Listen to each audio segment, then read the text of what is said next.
Austin Reaves just went nuclear.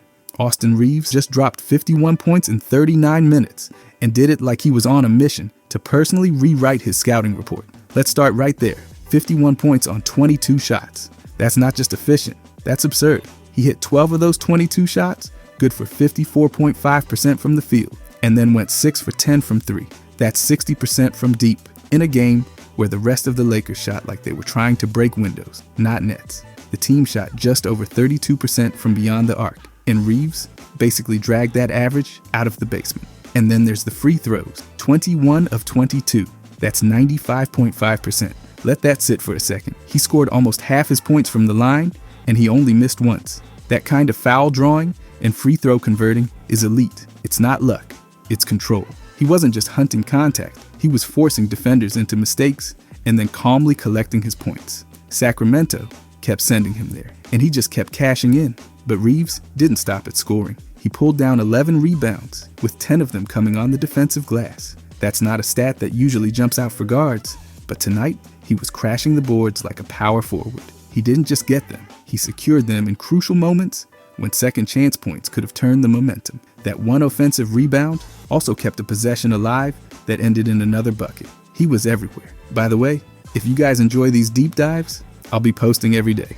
I genuinely appreciate if you could subscribe. Thanks. Anyways, let's talk about his passing. 9 assists. That's not just he moved the ball, that's he consistently created opportunities. He set up shooters, cutters, and dump-offs like a guy running a basketball masterclass. He kept the ball moving, read Sacramento's defensive coverage, and delivered clean passes over and over again. That kind of floor vision under pressure is what makes a player more than a scorer. He controlled the pace, and the Kings never really figured out how to take that away. Defensively, he gave the Lakers 2 steals and only committed 1 foul the whole game. He stayed disciplined on that end, avoided unnecessary contact, and didn't waste energy with risky gambles. That allowed him to stay on the court for almost 40 minutes without being a liability. And while he didn't block any shots, he didn't need to. His role was containment and control, not shot swatting. And even with all that usage, all those touches, all those possessions running through him, he only turned the ball over twice. That is wildly efficient for someone who was the first, second, and third offensive option tonight. Ball control like that is rare in a game. This high-paced, he was poised, patient, and precise. The plus-minus stat backs all of this up. Reaves posted a plus 22, the highest of anyone on either team. That's not just a number, it's a statement. When he was on the floor, the Lakers dominated the game. When he sat, they felt it. That kind of impact tells you everything about who was running things tonight. He didn't just score, he lifted the entire team's performance. And if you zoom out a little, this wasn't just a good night. It was part of a ridiculous stretch. In 3 career games without Luka and LeBron James since the Luka trade, Reaves has gone for 51 points, 11 rebounds, and 9 assists in this one, 37 points, 8 rebounds, and 13 assists in another, and 45 points, 7 rebounds, and 7 assists in the third. Those aren't filling in numbers. Those are "this is my team now" numbers. Over his last 2 games, Reaves has been directly responsible for 121 total Lakers points, while committing only 3 turnovers. That's borderline unfair. He's scoring at will, setting up teammates, and taking care of the ball like he's allergic to mistakes. There's not a lot of guards in the league putting up those numbers with that kind of control, and the context makes it even more impressive. Tonight, he had to lead the team without LeBron and without Luka. The offensive responsibility wasn't shared, it was his. And he did it all while the Lakers were struggling in other areas. Their 3-point shooting was bad, their defense looked shaky, and their energy wavered multiple times. But Reaves kept them steady.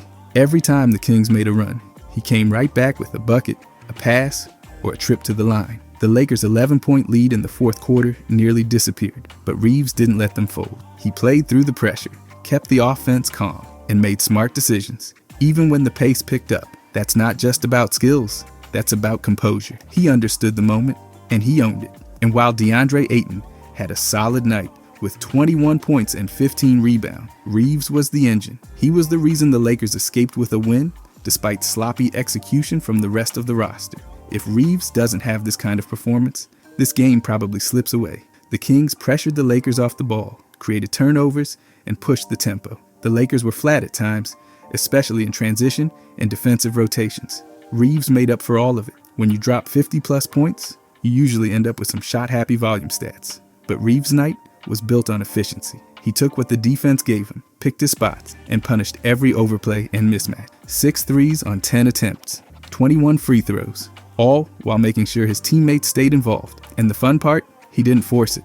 There was no stretch where it looked like he was chasing numbers. The game came to him, and he just kept delivering. That's the kind of performance that separates a hot shooter from a legit offensive leader. The numbers were huge, but the control was what stood out. It's also worth noting that the Kings, despite the loss, made things tough. They pressured the Lakers, tested their effort, and forced them into bad shots. But Reaves didn't flinch. He adjusted, found his rhythm, and took the game over possession by possession. The Lakers didn't play a complete game, but Reaves did. The fact that he finished with 1 personal foul and 2 turnovers in 39 minutes while carrying the team offensively tells you everything. He was in complete command. You don't get that kind of stat line without doing everything right. Decision-making, timing, movement, and awareness. He didn't waste possessions, didn't get baited into bad shots, and didn't give up the ball when things tightened up. By the end of the night, Reaves had joined a list that only includes him and Kobe in Lakers history. 50 or more points, 10 or more rebounds, 5 or more assists in a single game. That's not role player territory anymore.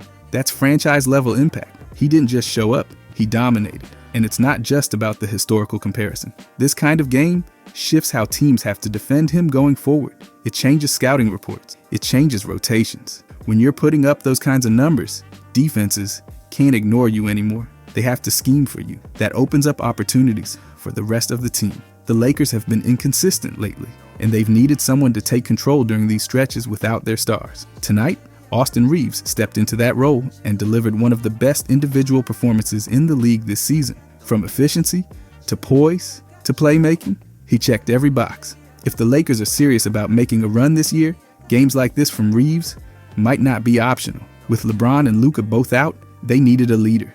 And Reaves didn't just show he could do it, he made it look routine. But the thing is, his offense really has been good so far this year.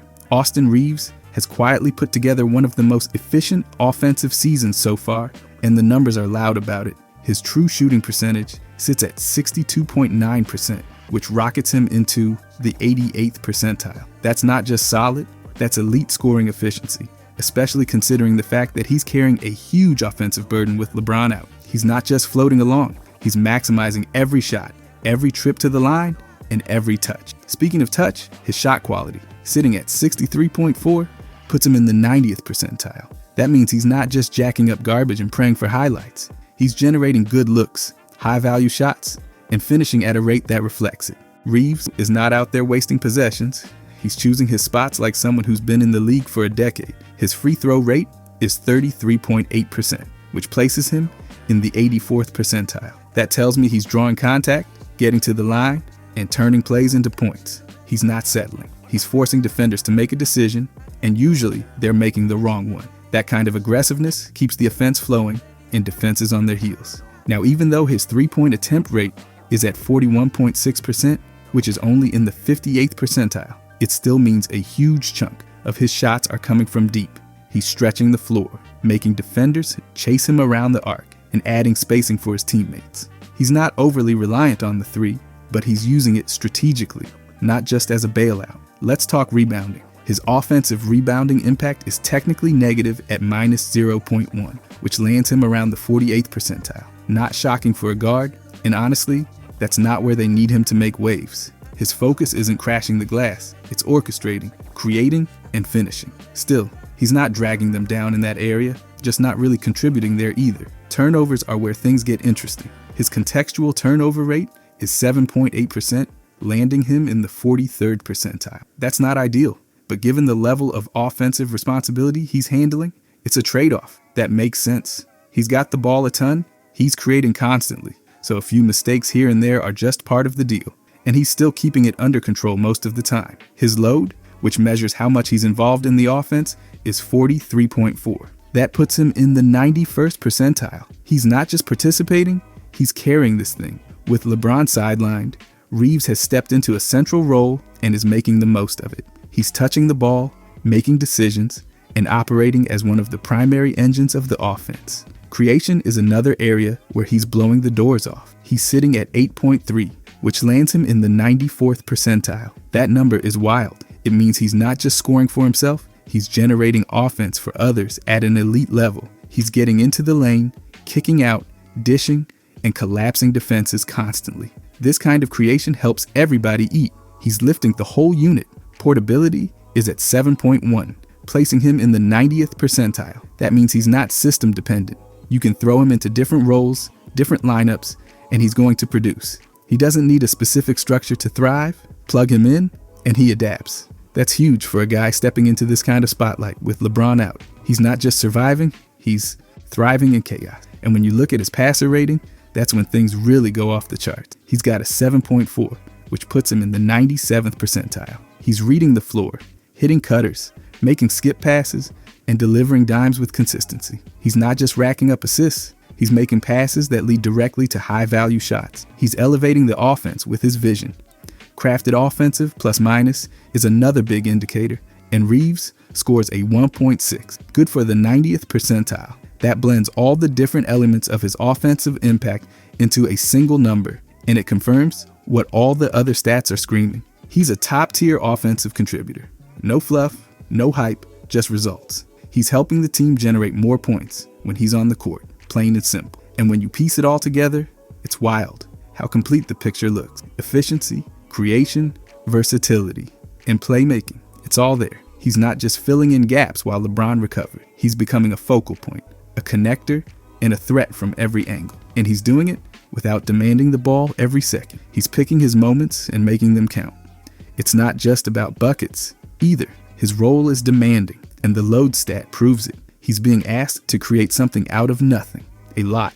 And despite all that pressure, he's keeping his efficiency up, continuing to find teammates, and keeping the turnover rate manageable. That kind of balance is rare. What makes it more impressive is that his numbers don't come from playing safe. His high creation and high passer rating show that he's being aggressive, probing defenses, and taking on the challenge. He's not hiding. And with that kind of usage, keeping efficiency near the top percentile levels is just ridiculous. You can tell from the stats that Reaves isn't just getting lucky. These aren't fluke percentages from low volume or empty minutes. He's been one of the driving forces behind the offense. Whether it's pulling up from deep, drawing fouls, or making that extra pass, he's checking every box, and all of it holds up under the numbers. So when you strip away the context and just look at the data, Reaves is clearly putting together one of the best offensive runs of his career. The combination of elite, true shooting, high load, elite creation, and elite passing paints the picture of a guy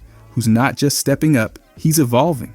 And with LeBron out, the timing couldn't be better. But the thing is, we can do the same for his defense. Austin Reaves' defense this season has been a mixed bag, and the stats paint a pretty honest picture. He's not out here locking anyone in a cage, but he's not completely folding either. Let's start with deflections. He's averaging 1.6 per game, which puts him in the 24th percentile. That's on the low end. It tells me he's not super active with his hands in the passing lanes. He's not really disrupting ball movement or getting those sneaky pokes that lead to transition chances. This isn't a big surprise for a guy who's carrying a heavy offensive load, but it's definitely one of the weaker areas in his defensive profile. Next up is RADTOV, which stands for Rotational Adjusted Defensive Turnovers Forced. He's sitting at negative 0.2, landing him in the 31st percentile. Again, this is not great. He's not really forcing turnovers on the ball or off of it. That lack of pressure means opponents are generally comfortable when he's defending. He's not getting them to cough it up, and that limits the kind of defensive impact he can have when his man has the ball. His defensive rebounding impact is sitting at exactly 0, putting him right in the 50th percentile. That's as average as it gets. He's not hurting the team on the boards, but he's not exactly a magnet for missed shots either. This is one of those stats that reflects more of a neutral presence, not a liability, but not a solution. He's holding his position, boxing out when needed, and not letting second chance opportunities flood in. But he's also not flying in to snatch rebounds over bigger bodies. Now, let's talk rim protection. His rim defense value is 0.8, which drops him into the 34th percentile. That number tells us a few things. First, he's not offering much resistance when guys get to the rim. He's not the help defender swatting layups into the stands. He's there, sure, but he's not scaring anyone out of taking the shot. He contests some, but not effectively enough to change outcomes regularly. He's more of a presence than a deterrent. Then there's rim frequency. which tells us how often opponents get shots at the rim while he's on the floor. That number is 35.9%, and it places him in the 42nd percentile. That's below average and suggests his man is getting to the rim more often than you'd like. It's not a disaster, but it shows he's not exactly a wall. He's allowing dribble penetration a little too often, and that forces other defenders to rotate, which can break down the whole system. His block percentage is sitting at 0.8, which is only in the 22nd percentile. That's low, especially for a guy who sees plenty of minutes. It basically tells you he's not offering any real shot blocking presence. He's not getting his hands on shots, not swatting floaters or contesting layups in a way that shifts momentum. This isn't surprising given his position, but when you're this low in the percentile rankings, it stands out. Versatility is one of the more interesting areas. He's got a versatility rating of 55.1, which lands him in the 57th percentile. That's solid. He's not just glued to one matchup all game. He's switching. He's guarding multiple types of players.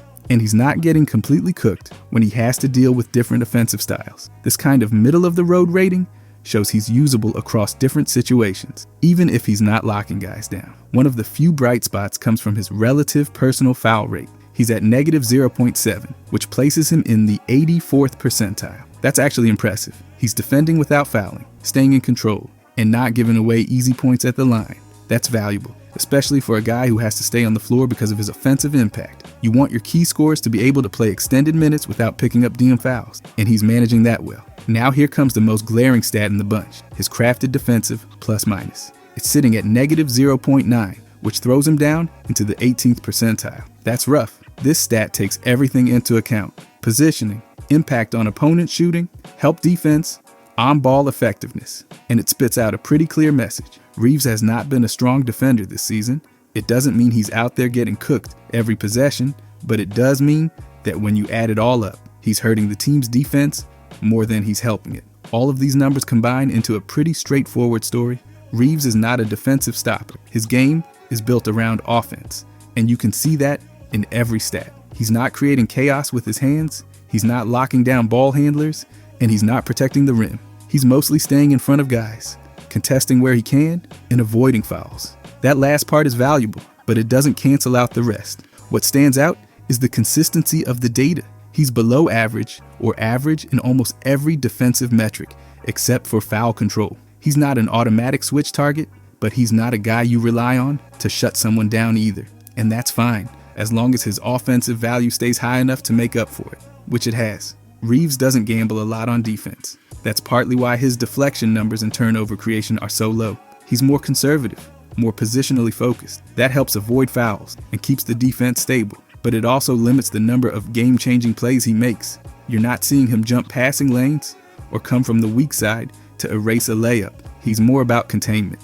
One other thing worth noting is that he's got a relatively average defensive rebounding number, even with all the time he spends on the court. That says he's doing his part, but not much more. He's not floating in to clean up misses or crash the boards like a madman. He's just handling his zone, boxing out enough to keep things stable. His versatility, being slightly above average, is important though. It means coaches aren't hiding him. He's out there taking different assignments, shifting around depending on the lineup, and doing enough to avoid being targeted every trip down. He's not a defensive liability in the classic sense, but the numbers say he's not helping much either. The low rim. Defense numbers back that up. When attackers get to the rim, he's not blocking, he's not deterring, and they're getting decent looks. That's a weak spot that opposing teams can exploit, especially if he's on the floor with other weaker defenders. It puts more pressure on the team's bigs to cover for him, and it limits how aggressive they can be elsewhere. Still, his foul control gives him an edge in one area. He can be on the floor late in games without being a foul risk. That allows the team to keep his offense out there while managing the matchups around him. It's not a flashy strength, but it matters when every possession counts. The negative, crafted defensive plus-minus is what really sums it all up. He's just not a high-impact guy on that side of the ball. He doesn't make big plays, he doesn't force errors, and he doesn't anchor possessions. He's more of a placeholder. He's giving you enough to not get burned, but not much more. And that's really what the stats are saying. Reaves is a high-end offensive player who gives you just enough defense to stay playable. He's not going to rack up steals or blocks, and he's not going to dominate on the glass, but he's not fouling out or getting lost in every rotation either. So while his defense this season hasn't been impressive, it's been manageable. He's making it work with positioning, control, and just enough versatility to fit into most schemes. As long as his offense stays where it is, the team can live with the defensive drop-off. It's not ideal, but it's functional. And sometimes, functional is enough. Overall, though, Austin Reaves just lit the basketball world on fire, and not in a fun little hot streak kind of way. More like a clear the runway, we've got liftoff moment. The performance he just delivered wasn't the result of luck or circumstance. It was the culmination of skill, development, and readiness. A moment where the lights were bright, the expectations were uncertain, and he took all of that and delivered something unforgettable. The important part isn't just that he scored a ton, it's how he did it. Every decision felt deliberate. He didn't play hero ball, he didn't hijack possessions, he played within the rhythm of the game while completely dominating it. And that's a really hard thing to do. It's one thing to be efficient when you're the third or fourth option. It's another thing entirely when you're the first and everyone knows it, and you still get what you want when you want. What stands out the most is how smooth it all looked. There was never a sense that he was trying to force anything. No desperate heat checks, no low percentage chucking. He played with patience, picked his spots, and punished mistakes with surgical precision. That kind of approach doesn't show up on highlight reels the same way flashy plays do, but it wins games. And tonight, it did just that. The confidence was there, but it wasn't loud. It wasn't cocky. It was calm, steady, reliable. That kind of confidence spreads. You could see it in how the Lakers moved the ball, even when they were struggling. You could see it in how they didn't fold when Sacramento made their push. The team played like they knew Reaves had it under control. That's the kind of trust you can't fake. It's not just that Reaves had a huge night, it's that he did it while carrying a level of responsibility that would crack a lot of players. Without their usual stars, the Lakers were leaning on him for everything. Scoring, playmaking, leadership. That's a heavy ask, but Reaves didn't just handle it.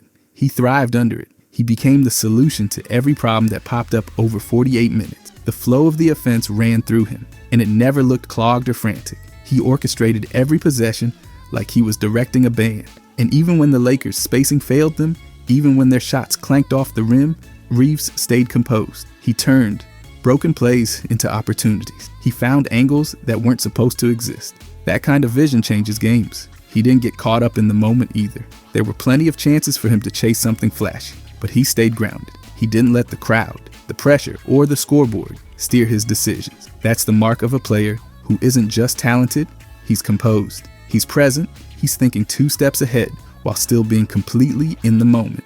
And the consistency can't be overlooked. This wasn't a one-night fluke. What he's been doing lately has been elite-level production across multiple games. He's stacking performances now, not just showing up once and fading. That's how stars emerge. You don't flash, you build. And Reaves is building something serious. What's fascinating is how unflashy his dominance is. He doesn't rely on a crazy first step or overpowering athleticism. He does it with timing, footwork, and decision-making. That makes it even harder to guard because there's no single thing you can take away. Take away the drive, and he shoots. Close out hard, and he steps through. Double him, and someone else scores. Pick your poison, and he makes sure you regret it. The ability to manage a game while staying that efficient is what sets him apart right now. He's not just scoring, he's dictating terms. He's forcing the defense to adjust every time down the floor. And when he's drawing that much attention, while still producing clean looks for others, you've got a player who's doing more than filling up a box score. He's creating structure for everyone else. That kind of gravity doesn't always get the spotlight it deserves. A guy who draws double teams and still makes the right reads isn't always flashy. But those are the possessions that win games. Those are the decisions that make your teammates better. And Reaves made a ton of those tonight. He also showed he can control tempo, not just for himself, but for everyone around him.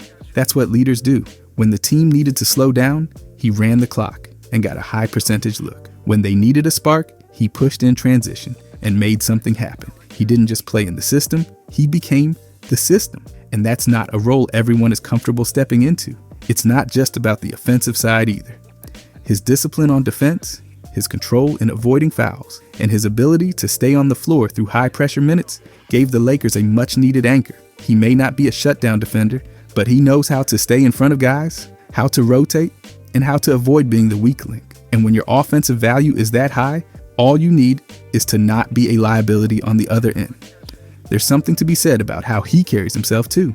Even when things get chaotic, When the opponent is on a run, when shots stop falling, he doesn't flinch. That composure is contagious. Young players see that and feed off it. Veterans trust it. Coaches rely on it, and it makes the entire roster more confident in what they're doing. So many players can have big scoring nights. What makes Reaves' performance so different is the completeness of it, the balance, the way he filled every gap the team had and still left room to make plays that no one else on the court could. That's more than just production. That's presence. That's what makes a player feel indispensable. Reaves isn't just stepping up, he's evolving. The version of him that showed up tonight wasn't a role player having a hot hand. It was a primary option, a tone setter, and a problem for defenses that isn't going away. And now that he's shown he can do it, there's no going back. This game isn't a spike, it's a signal, a sign that Reaves has entered a new stage in his career, one where the ball finds him because it's supposed to, one where coaches don't draw plays for him as a backup, they build game plans around him. He's not just part of the team anymore, he's shaping what it becomes. And the best part, he looks completely ready for it.